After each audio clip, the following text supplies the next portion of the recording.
Hi, Sat Sri Akal, Namaste, Adab, and welcome to the Mindfulness with Yogini podcast, Season 2, Episode 1.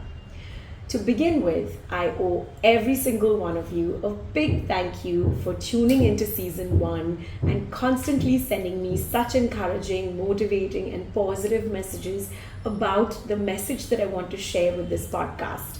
I've also received so many messages after season 1 got over because people were requesting that I do another season. So here we are.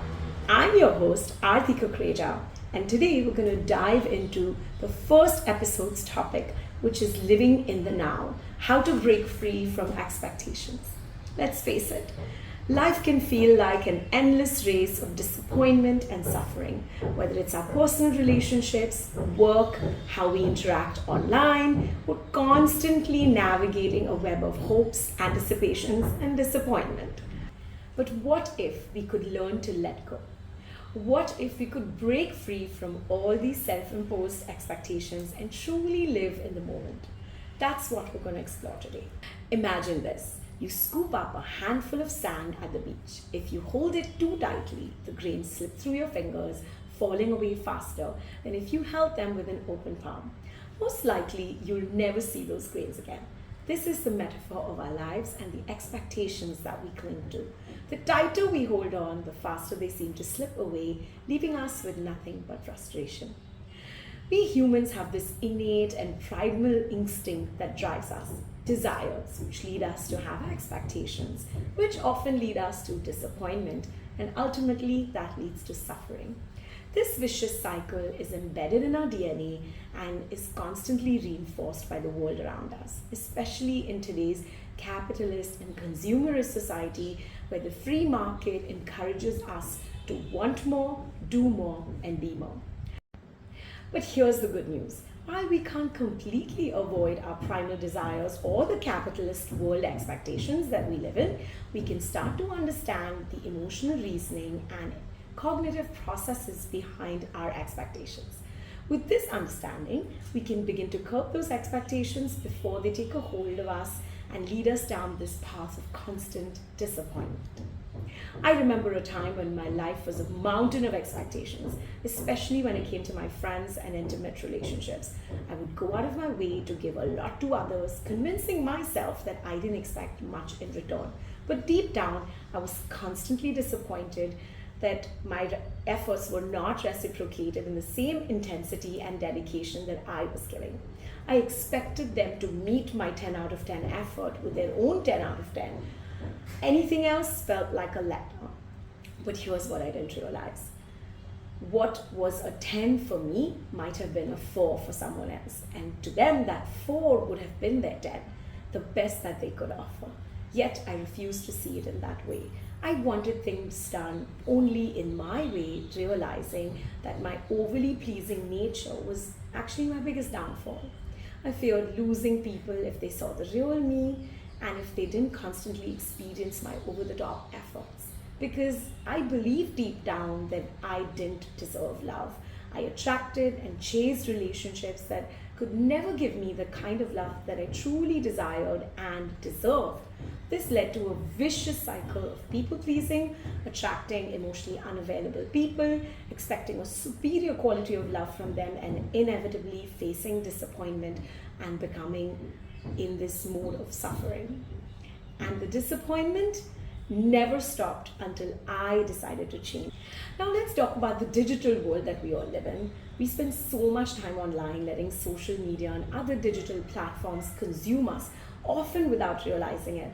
Our desires intensify, and with them our suffering becomes even more unbearable. This internet is this ever expanding universe of information and connection, but it's also endless opportunities of comparison, validation seeking. We dive into this digital world with all kinds of expectations, some conscious and some lurking beneath the surface. But what happens when those expectations collide with the reality of what the online experience is like? Let's break it down. There are 6 ways in which social media has amplified my own suffering, and I'm sure you'll relate. The first one, the dopamine trip. Hooked onto the first scroll, The first scroll is always the hardest to resist. There's this undeniable thrill about something new, maybe a captivating video, a hilarious meme, or a thought provoking article, or maybe your favorite artist has posted something. And this initial surge of dopamine, the brain's reward chemical, fuels our desire for just one more scroll.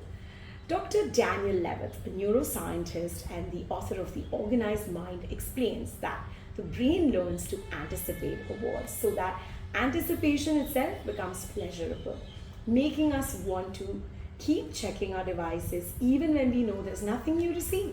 This creates a powerful hook, drawing us back into the digital vortex, even when we know that it's not productive or fulfilling. Number 2, the doom scrolling deluge, from distraction to despair. But here's the catch. The initial excitement often morphs into this relentless cycle of doom scrolling. Social media algorithms very intelligently designed to prioritize content that evokes strong emotions, often negative ones. Our news feeds become brimming with outrage, negativity, anxiety, including headlines, and we often find ourselves trapped in this loop, seeking the next dopamine hit, but instead encountering a relentless tide of negativity. The third one, the misplaced hope, seeking validation in the digital world. Beyond entertainment, many of us approach the online world as this unspoken hope of finding validation and self-worth. We crave the affirmation of the like button and the amplification of a retweet or a perfect comment that confirms that our existence is meaningful. But here's the thing, external validation is fleeting and often unreliable. Social media platforms are just designed for engagement. They're not for genuine connection. These curated highlight reels of others often paint an unrealistic picture, fostering feelings of inadequacy or social comparison. And all we're left with is chasing validation in a digital void which is never fully satisfied. The comparison cauldron, envy, and the distortion of the online success. Social media feeds are often breeding grounds for comparison. We witness carefully crafted snapshots of other people's lives, vacations, promotions, seemingly perfect relationships, and distort our perception of reality. This pervasive sense of comparison fuels envy and dissatisfaction with our own lives. Theodore Roosevelt once said, "Comparison is the thief of joy," and he was right. Letting go of expectations to replicate someone else's online persona requires a shift of our perspective. We need to keep reminding ourselves that the online world is a completely curated performance. The fifth one is the quest for contentment. Can you actually find happiness by scrolling? In a world overflowing with stress and anxiety, the internet often beckons or disguises itself as a haven, a place to escape from the daily grind to find solace. We turn to social media, self-help articles, inspirational quotes, hoping to find the magical bullet for happiness nestled in this endless scroll. But is this quest for contentment online a recipe for fulfillment or a recipe for disappointment? The truth is, while the internet offers countless resources for happiness, these are often temporary fixes. Scrolling through endless articles on mindfulness or gratitude might provide a fleeting sense of calm, but it does not really address the root cause of our unhappiness. True happiness is a complex tapestry woven from genuine connections, meaningful pursuit, and a deeper level of self-acceptance. The sixth one is the cult of positivity and the pressure to perform. Social media platforms are rife with highlight reel culture, showcasing curated snapshots of other people's seemingly perfect lives. We see endless streams of vacations, achievements, and picture-perfect relationships, which fosters inadequacy and dissatisfaction within our own realities. This relentless positivity can be overwhelming, creating the pressure to perform happiness online, further distancing us from our genuine emotional connection to ourselves and to others. We're now going to discuss how we can overcome the digital trap. What are the strategies to let go? So, how do we actually overcome these challenges and cultivate a healthier relationship with the digital world? Here are some strategies that can help. Fear of missing out, often known as FOMO, or embrace the joy of missing out, which is often known as JOMO. The constant stream of updates, notifications can create a nagging fear of missing out on something important. But here's the thing, what are you actually missing out on? Is it a genuine connection with a loved one, or is it just another carefully crafted vacation picture? Instead of FOMO, let's focus on JOMO, the joy of being present in this moment and focusing on what truly matters in our lives. The next one is breaking the habit. Small steps to digital minimalism. Scrolling and checking social media often becomes ingrained into our habits. Breaking these patterns requires conscious effort. Start by setting small goals for device-free time and then gradually increase them. Identify your triggers. What situations make you reach out for your phone? Is it boredom? Is it commuting? Or is it an uncomfortable conversation? Be mindful of these triggers and have a plan to replace the mindful scrolling, but instead of reaching out to your phone, to keep a book or a magazine ready. Maybe take a short walk or do some stretches. Boredom. Rediscover the joy of unstructured time. The internet provides a reality, available escape from freedom. But what if we challenge ourselves to discover other ways to fill our time? Rediscover some old hobbies, learn a new skill, or simply embrace unstructured time. Not every moment needs to be filled with activity. Allow yourselves to be bored. Sometimes that can spark creativity and self-reflection. The next one is prioritize real-world connections. Social media often offers a sense of connection, especially for those who struggle with isolation. However, it's important to prioritize building genuine relationships offline. Seek out in-person interactions and remember that quality is important and much more than quantity. Let's now understand how we can cultivate a more mindful digital interaction. Here's the Unfollow Manifesto, designed to help you reclaim control and embrace a healthier relationship with technology. The first thing you can do is digital detox. Reconnect with the real world. Can't believe that I'm saying that, but it's become so important. Schedule regular breaks from technology. Disconnect from your devices for a weekend or even just for an hour or two and reconnect with the joys of the offline world. Plan activities that can't be done online, like hiking, visiting a museum, or spending time in nature. Let those close to you know that you're taking a break so they're aware of your offline time and you do not get disturbed or bombarded with overwhelming phone calls about where you had disappeared.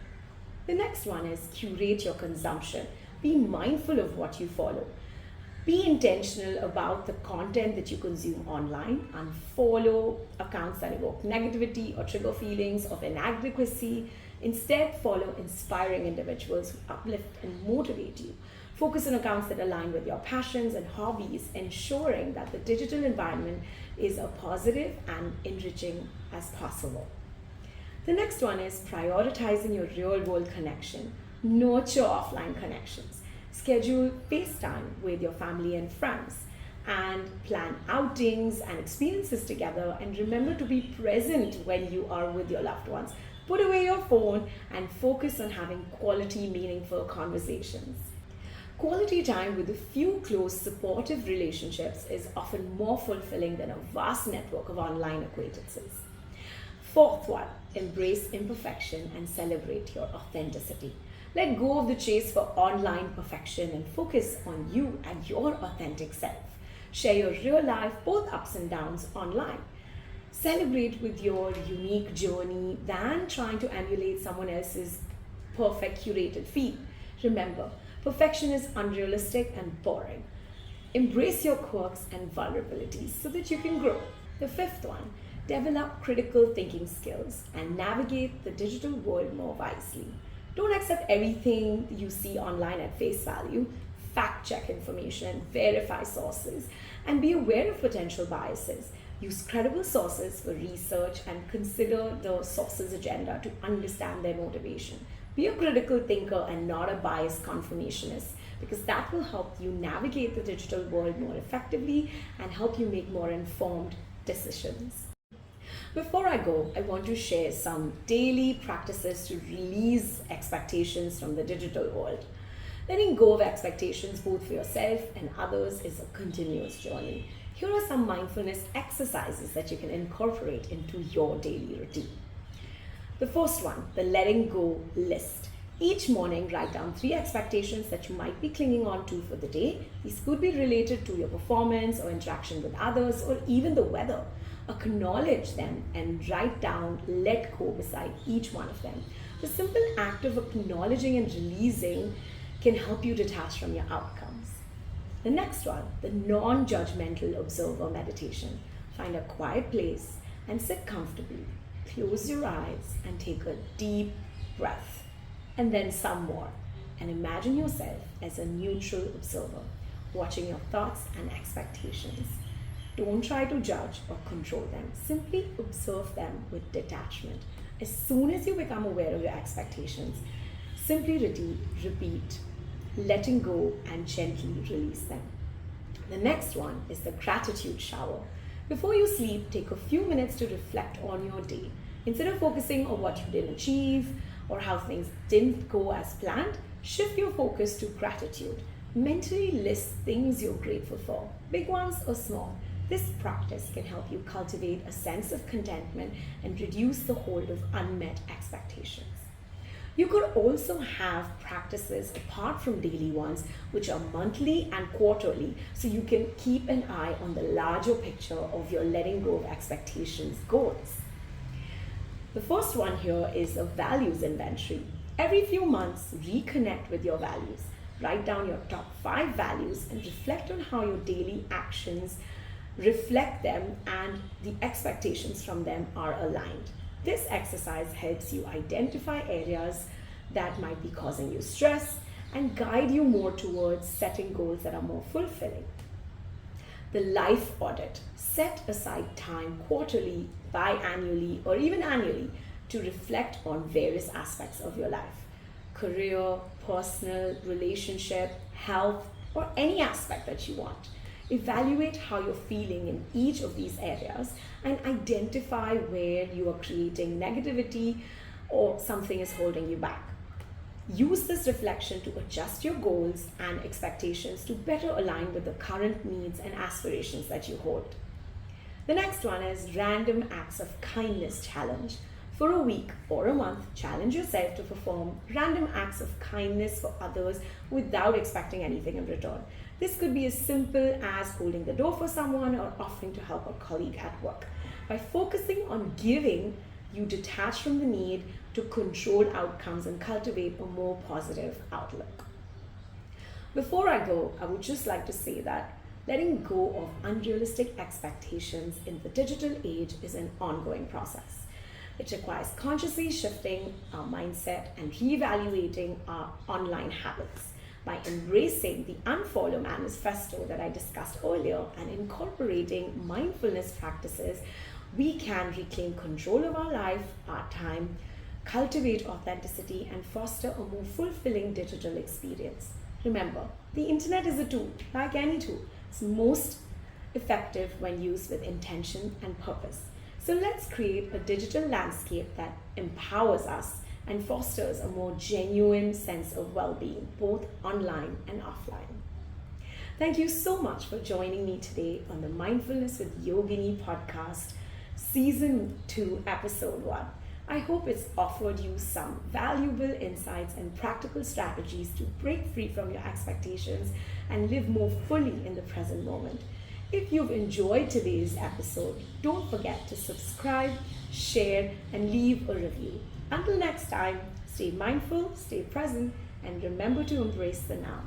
So, Sat Sri Akal, Namaste, Adab, and this is the sign off from your host, Aarti Kukreja, and the Mindfulness with Yogini podcast. Do tune in next Friday at 5 p.m. for the second episode.